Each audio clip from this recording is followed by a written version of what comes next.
What if I told you a billion-dollar drink brand is quietly dying right now? Not because of a scandal, not because of a lawsuit, but because the system that made it explode in the first place is now destroying it from the inside. In less than 24 months, Prime Hydration went from America's fastest-growing sports drink to something retailers are struggling to move off the shelves. No headlines, no public collapse, just silence. So the real question isn't, did Prime lose the hype? It's this: what happens when an influencer-built empire grows faster than the business holding it together? Chapter 1. The perfect influencer machine. Prime represented a new kind of business model. Not celebrity endorsements, not traditional advertising, but creator-led dominance.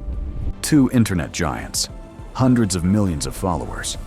A product launched directly into attention. Scarcity wasn't accidental. It was strategic. Empty shelves created demand. Resellers fueled obsession. TikTok amplified everything. For a moment, Prime looked untouchable. But rapid success hides a reality most consumers never see. When growth explodes overnight, systems don't scale emotionally. They scale mechanically. And mechanical systems fail quietly.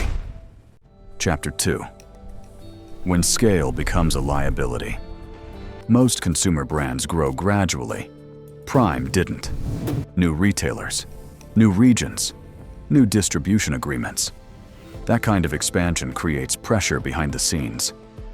Once a brand reaches national retail scale, consistency becomes more important than popularity. Every bottle has to taste the same. Every shipment must meet standards. Every decision must be traceable. This is where many fast-growing brands struggle. Not because of bad intent, but because complexity increases faster than control. The missing explanation. But here's what made analysts pause. Prime didn't decline everywhere at once. Some regions went quiet months before others, and no one ever explained why. And once you see what was happening behind the scenes, the timeline starts to look very different. Chapter 3. The quiet warning signs. Industry observers started noticing patterns. Prime didn't fall off uniformly. Some stores quietly stopped restocking. Some retailers reduced shelf space without explanation. Some regions slowed long before others. There was no viral backlash, no public recall announcement, just subtle adjustments. In retail, this usually signals one thing: risk management. When uncertainty rises, retailers don't panic. They pull back. Chapter 4. The Shadow Network Theory. A critical clarification before we continue. What follows is not an accusation. It's an investigative theory. An attempt to explain patterns that were never publicly addressed. The theory is simple. As demand surged, Prime's supply chain may have become decentralized. Not a single bottler, not a single pipeline, but many. In modern influencer-driven commerce, this is more common than people realize. Secondary production partners, third-party logistics providers, regional fulfillment shortcuts.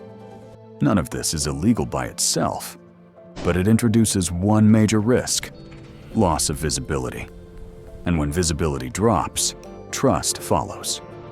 The supply chain question. At this point, most explanations fall apart. Marketing doesn't explain what certain retailers noticed. Lawsuits don't explain why some shipments quietly stopped moving. Which raises one uncomfortable question. What happens when a brand grows faster than the system producing it? Chapter 5. Micro-influencers and distribution gray zones. Prime didn't move like a traditional beverage brand.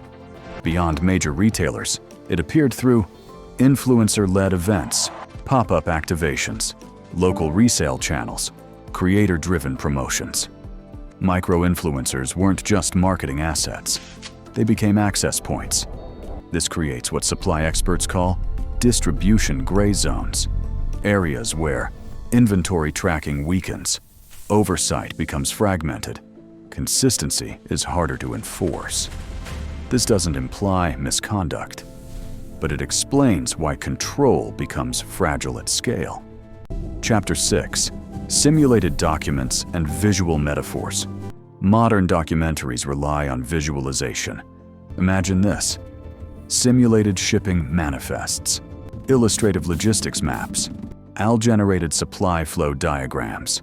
Not real documents, but visual metaphors. They help audiences understand complexity, because large supply chains rarely collapse due to villains. They collapse due to fragmentation. Too many handoffs, too many shortcuts, too little centralized oversight. The silent warning. What's strange is that there was never a dramatic moment. No press conference, no viral recall, no single headline, just a series of quiet decisions. Decisions that usually happen after a problem is already known. Chapter 7. The formulation question. This is where science enters the conversation, not accusations. Science. In beverage manufacturing, consistency is critical. Even minor formulation deviations can cause flavor variation, shelf life instability, carbonation inconsistencies. Some consumers reported subtle differences, not outrage, just irregularity. From a chemistry perspective, this usually points to one issue: process variability. When multiple production environments are involved, even approved formulas can behave differently. That doesn't mean contamination. It means quality controls are being stretched, and stretched systems eventually fail. Chapter 8. Why there was no big scandal. So why didn't this become headline news? Because there was no single flashpoint, no leaked emails, no explosive lawsuit, no regulatory press conference, just gradual recalibration. Media thrives on moments.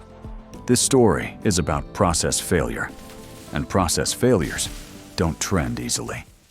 Chapter 9. The influencer economy. Problem. Prime's story isn't unique. It reflects a broader issue. Influencer-built brands scale attention faster than infrastructure. Followers grow instantly. Demand spikes overnight. Operations scramble to keep up. And when systems lag behind growth, brands don't always collapse dramatically. They erode quietly. Chapter 10. Why Prime became the case study. Prime didn't fail because of one decision. It became the most visible example of a new kind of risk. A risk business schools are only beginning to analyze. What happens when influence replaces patience, speed replaces structure, hype outruns systems. Prime may stabilize, it may evolve, but its early rise will likely be studied, not as a scandal, but as a warning. Final. The real lesson. This isn't a story about guilt. It's a story about limits. Every system has them. And when growth ignores those limits, collapse doesn't always announce itself. Sometimes, it happens quietly. And by the time anyone notices, the moment has already passed.